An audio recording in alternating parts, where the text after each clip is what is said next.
You said you're forced to shoot at midday. The sun is over there. And right now I'm gonna be front lit. Technically it's cloudy out, so we're not gonna get a good example of one-to-one of what I would do in the situation. But first of all, just to address your question, don't shoot midday. Do whatever you gotta do to not shoot outside midday. And if you are, you already said you could rule out, you can't even add a bounce card, you can't even bounce some light back in, or do something like cut the light. Use some frames and cut the light. Or bare minimum, bring in one light to fill it in. Now you've kind of already mentioned that you can't do any of those things, so let me just say this. Let's flip the camera around and at least try to backlight your subject. This is at least somewhat backlit. The sun is behind me and I'm shooting into darker elements. If you're shooting towards the sun, it's gonna be a brighter sky. That rotopola is a great idea to at least cut down some of the reflections off, let's say, corn stalks, and giving it some more saturation in the sky and off maybe some shine off the forehead. But on these bright and sunny days, you gotta at least bounce some light in. You're like, well, I'm a solo shooter. Lock your camera off on a tripod and you hold the bounce card. I got an example of when I shot this dairy farm and I had a small road kit, a 4x4 silk and a 4x4 bounce card that was made by Matthews, and they folded into a thing. I put them on stands and I covered, the talent from the harsh sun, and I bounced some light back in, and I shot on a C500 or a C300. Either way, this is done like over 10 years ago, and this is one of my earlier things I've done as a DP. It was solo shooting also, so I understand, but I at least brought some things. And if you're saying it's because of budget, or you're saying because you just don't have this stuff or access to it, then do you have a Home Depot or some sort of hardware store where you can get some foam core to bounce some light back in? And if again, you're saying I can't do that, then let's try a couple tricks. Let's get closer to the trees and use trees as dapple, or let's use a structure and get underneath the structure and allow ambient light to be our key light. Here, let's go to that next. Okay, this is probably an odd framing, but whatever. This is the idea. The sun's up, the tree is doing some dapple, cutting it. And it's also creating some shape. So depending on where you're standing, let's say the talent is talking to camera or off the camera, then cheat your shadow side towards the tree to get some more shape on your face and allow more of that ambient to hit the face. This is not a great example of that, but I'm just kind of showing you some of the tips. Try to use your tree dapple if you can. And you might have to just get a little tighter on your framing.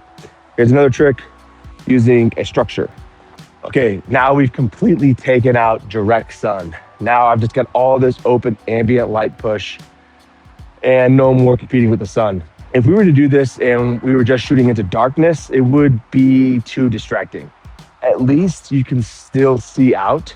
I mean, ideally you wouldn't have a white tin roof to try to compete with, or white buildings everywhere. Try to find some darker green or something just darker in general. But here, it's just the concept of getting underneath something and getting close enough to it, whether you're inside of a window or this is just an open kind of pavilion. So now I've just got all the light coming in and hit me in the face. Ideally, I would be bouncing even more light to give me, at least a stop brighter than what I'm dealing with out back. So just one more little tip. I'm gonna show you what it would look like if we just shot into darkness using an ambient push. Up next. This is once again the ambient light hitting me in the face. This is me covered from direct sunlight, but you got nothing in the background to understand where you're at. We do got a cat. Oh, he's a little wet. One of our outdoor cats just exploring, doing his thing. Anyway, this is a bad idea, but if you had to, you had to. Maybe better than the raccoon eyes. I wouldn't normally do this kind of tutorial, but like I said, my FX3 is on a rental job. And so I decided to hold on to my iPhone and rig up my iPad using the Blackmagic app. And I got to show you guys this. I've got a variable ND with a little crack in it from one of my camera lenses years ago.